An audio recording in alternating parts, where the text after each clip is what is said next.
Hello, welcome to Temple Baptist Church for our devotional time. We're going to be in the book of Genesis, chapter 1, verses 26 and 28, where God creates man. So God created man in his own image. In the image of God, he created them. Male and female, he created them. Then God blessed them, and God said unto them, Be fruitful and multiply, fill the earth and subdue it. Have dominion over the fish of the sea, over the birds of the air, and over every living thing that moveth upon the earth. You know, the Latin term here, I think, for the image of God, and I have trouble speaking English, so I'm not even going to attempt to speak a Latin word, but basically speaking, see what I say? I have trouble with that.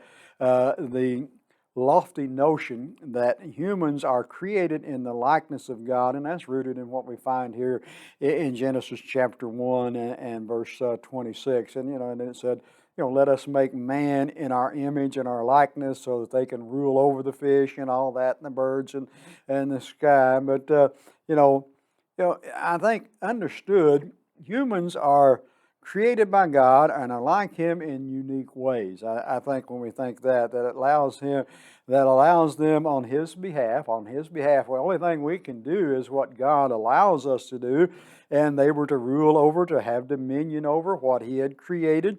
The assignment, the capacity to reason, judge wisely, and the beauty and unity. And I think there's other aspects of being like God included in human beings, crowned with glory and honor. And that's what Psalm says. We find that a lot of times we have differences, don't we?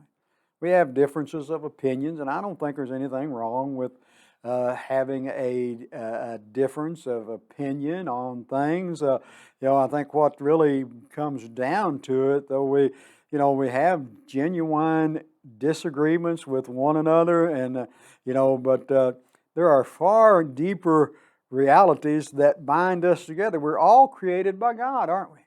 God created all of us. God created all of us, and we're bound together in a human family.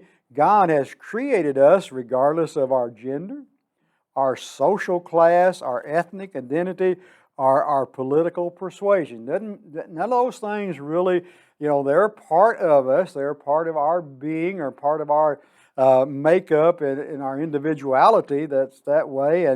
But in His own image, whatever else might be true to God is reflected both in you and me. And further, He gives us a shared purpose is to fill and rule God's world with wisdom and care. That's what we're here for.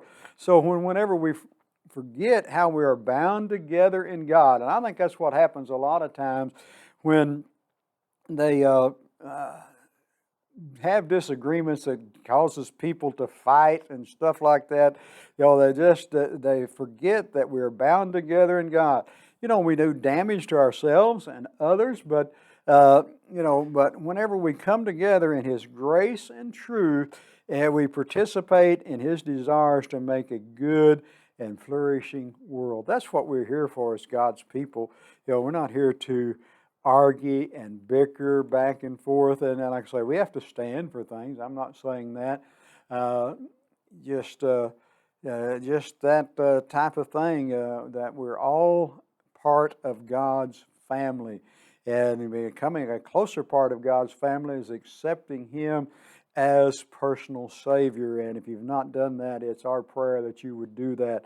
There's just something binding about being in the family of God. There's something unique about families anyhow, and there's something unique and special about the family of God. And if you're not a part of that, it's our prayer that you would, by accepting Jesus Christ as personal Savior, being adopted into the family of God. We want you to be a part of our service here at Temple. I guess you're watching this on Facebook or some media, but if you just like it, let us know that you like our services. Share it with others if you get the opportunity. Certainly would be honored that you do that. And if you don't like it, let us know. I'm probably not going to change, but you let us know anyhow. And we invite you to our services here at Temple. We meet at Sunday mornings at 8 o'clock.